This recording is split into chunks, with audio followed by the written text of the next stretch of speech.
Hello and welcome to Review the Light. Here we are with the Nitecore P12 in their Precise series, and we're going to test it out, its usefulness as a biking light. So along with the P12 for review, Nitecore also included for me their biking light attachment. It's just a universal flashlight bike mount here. We'll get a better look at how that works in a second. And the also their remote pressure switch. The switch here you can see has the number RSW1. You can see the button on the side and this remote pressure button here. The switch attaches to several of Nitecore's lights. And by the way, if you want to see the full review of the P12, I'll put a link to that that you can check it out. But the RS1 switch here attaches to several of Nitecore's lights. Like for example, I have the Nitecore SRT7. It attaches to that as well and works with that light. But for the P12 here, just screw off the tail cap and screw on the RSW1 pressure switch. And this side switch on the rear here controls just on or off, constant on or constant off, and this pressure switch is momentary on or off. So if I do use the side switch here, see it just constant on, constant off, clicks it on and off, and the pressure switch is just momentary on and off, so it only stays on as long as I'm holding that switch. There's actually 3 separate switches within this apparatus here. You might be able to hear 3 separate clicks. But they all just turn the light on, so it seems to be just backup to make sure that if one ever fails, you still have other places in there where you can make the connection. So if you hit any of the 3 pressure points there, it will work just fine. And the switches correspond with those 3 indentations you see. So that's how that works. And you can also, we'll just give a close up here, you can see the Nitecore logo there on the switch, kind of stylish looking. Anyway, so this is the pressure switch. Now we're going to mount the light onto the bike.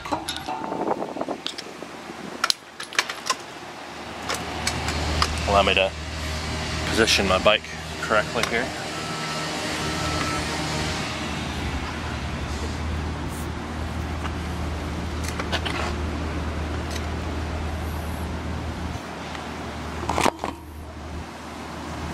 Okay, so the bike mount for the flashlight has these 2 kind of rubbery, stretchy straps. You can see, and each of them has, they're slightly different. This one's a bit thinner. This is to attach the flashlight.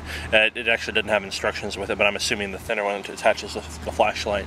The thicker one here attaches the mount to the bike handlebars. And you can see they each have several settings you can use. This one actually comes all the way off for whatever that's worth, and this one is attached on one end. So to stick it on the bike here, let me get this so you can see what's going on a little better.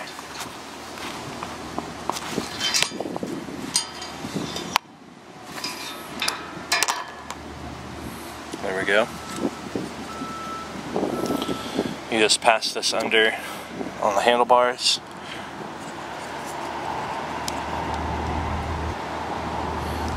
And strap it in. Choose a setting for your handlebars there. I've got it on the tightest setting right now because my handlebar is fairly thin. So you can see it's attached there. That's how that works. It just wraps around there. Oh, and also there's a foam piece like this on the underside as well to give a little bit more friction with the handlebar, so it's not just that smooth plastic, so that keeps it from wiggling around too much. And then allow me to reposition the camera again. You just strap in the light here. Choose a setting that'll be tight for it, keep it from coming loose, but not so tight that you're needlessly stretching your rubber strap. So this is what that looks like there. And this would look a little smoother if I were to take the clip off. I just didn't bother with that right now. But that's how that looks. And what I'll probably end up doing is actually here, putting this through here.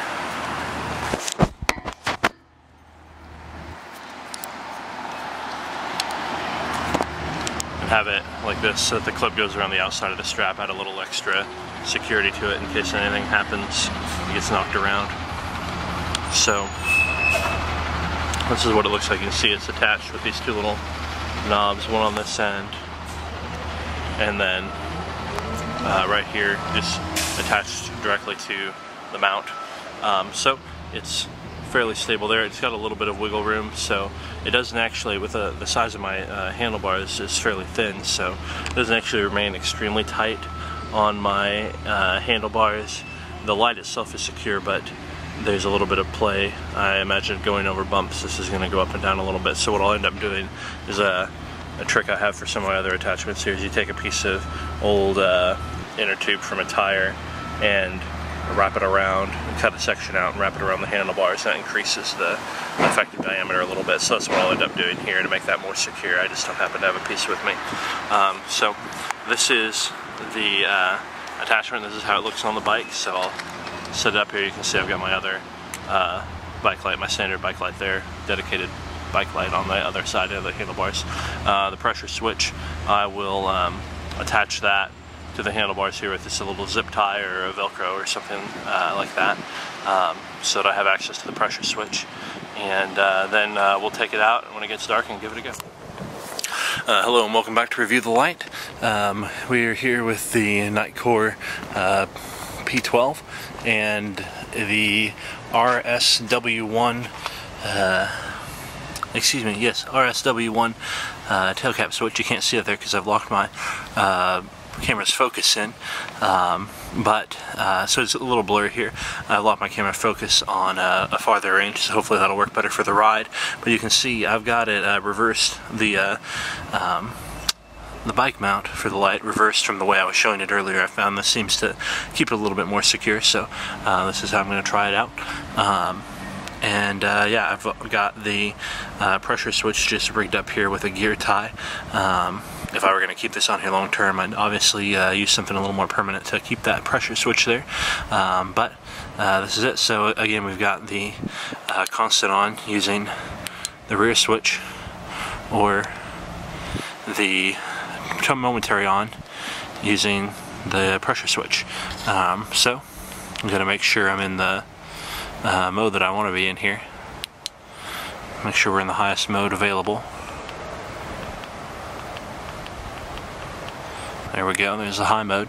Alright, so I apologize, the video is going to be a little bit wiggly because that's how it is when I ride my bike.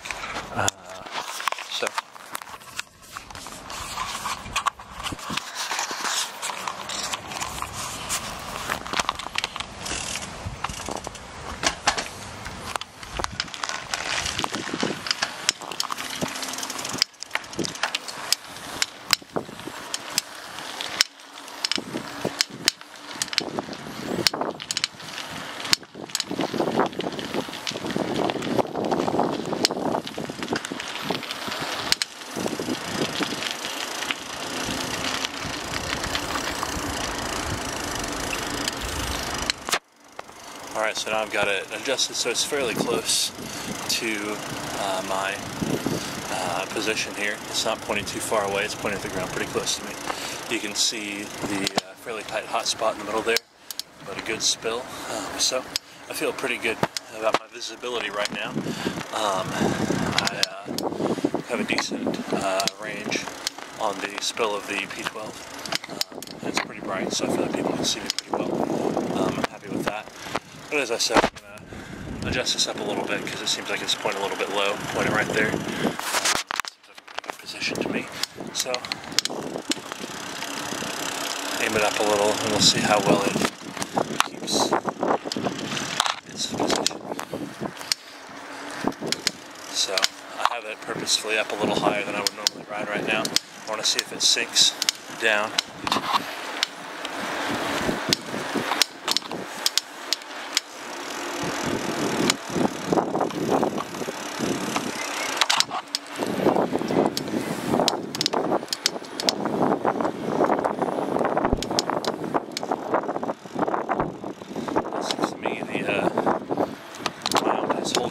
steadily right where I put it. It does wiggle a little bit when I go over some bumps, but it seems to revert back to the position I set it to.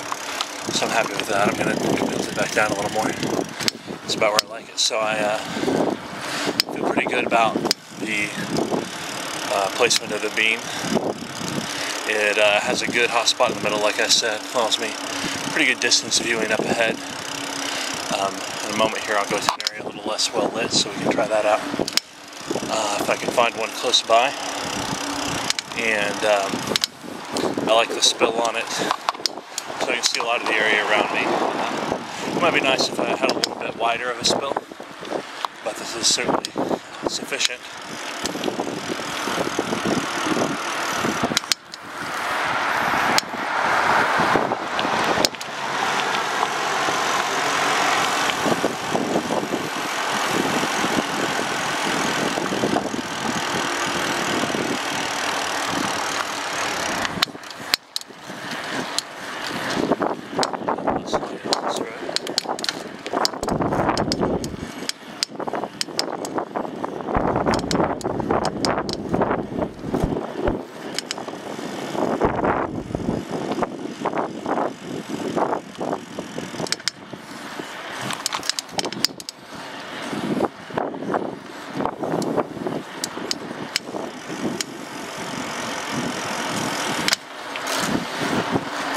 Find some slightly larger bumps to go over, check its ability to maintain position.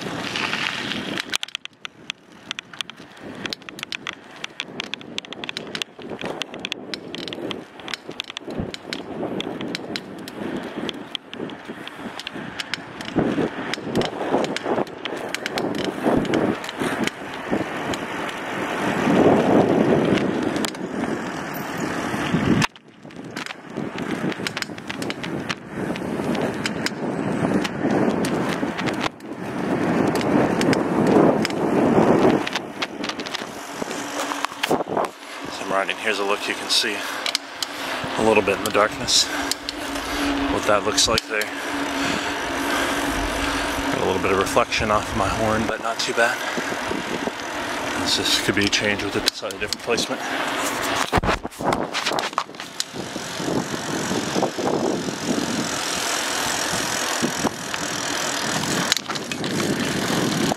little bit of a bump, and we did have some sagging there. Not too much.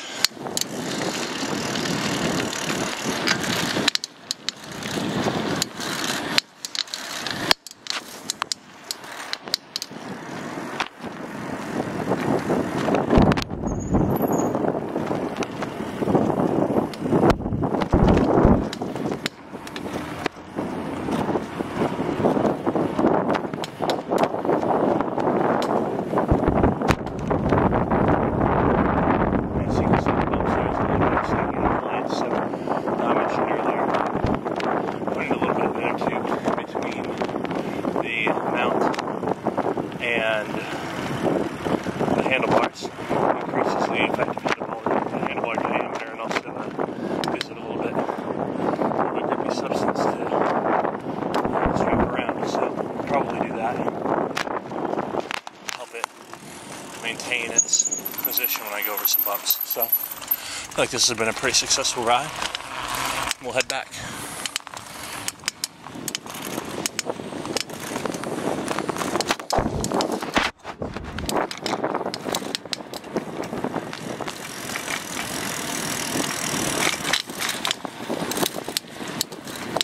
You can see it's pretty low down in front of me here from some of these bumps, so even for this kind of mildly urban riding, the tension on the mount isn't quite what I'd like it to be. Like I said, I'll fix that with the inner tube.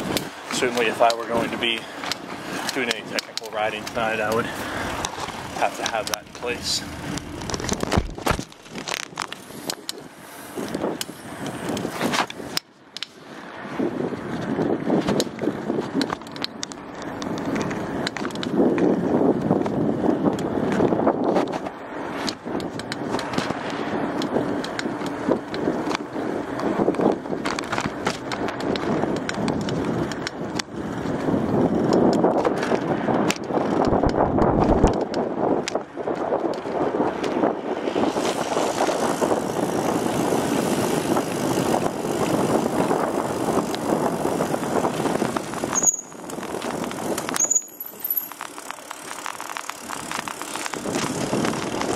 So because I've only got the one hand to hold the camera and one to steer, I won't be able to demonstrate the operation of the momentary switch while riding, but I'm sure you can imagine what it's like. It would be good for situations where there's plenty of lighting around. Maybe it's just slightly more ambient light than this, but I want to have access to turn on some light quickly in case I need some extra visibility, or to see into a dark patch on the path in front of me, something like that. Would be a good situation for having the light off, but having the pressure switch available there.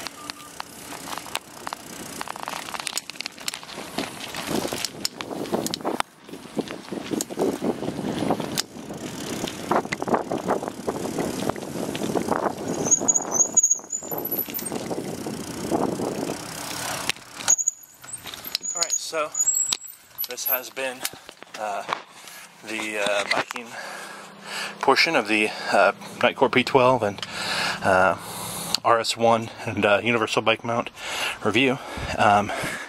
Thanks for tuning in again. If you have not yet subscribed to my channel, you should be able to see a link right up here.